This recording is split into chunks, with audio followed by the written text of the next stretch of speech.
Innovation is very difficult for anyone operating in a traditional industry. And it gives rise to what I call the paradox of regulated innovation. The next generation are a wake-up call to all of us to reimagine and rethink our businesses. And yet the paradox is that all of the sectors which most need innovation, transportation, telecommunications, healthcare, financial services, are also the very industries that are the most regulated. How can you think about disruption when your days are filled with compliance? How can you think about breakthrough new ideas when you're being told to ask permission from regulators before you ever do anything? I mean, even now, social media activity is being audited for financial services. So where is the scope for breakthrough thinking?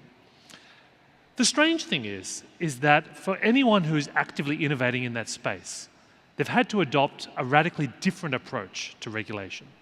No regulator is going to give you permission to change the future. Regulation always operates as a pull-push mechanism with public opinion.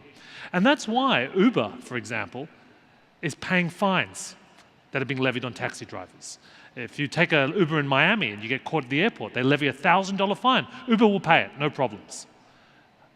Because they know that if the general public get addicted to a new behavior, it will ultimately put pressure on regulators to change their mindset. Can you imagine if a WhatsApp or Skype, before they started, decided to write to every telecommunications regulator on the planet and ask for permission to create a service?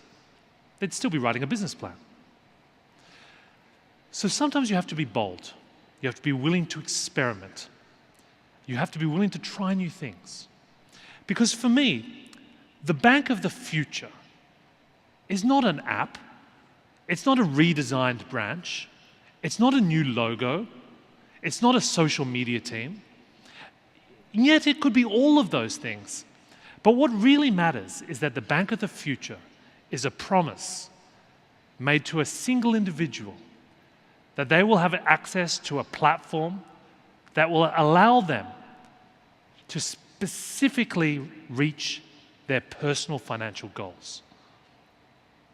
And that's because in an age of data, we have the ability to personalize our offerings, to create a bank for a single person. And that's where the future lies.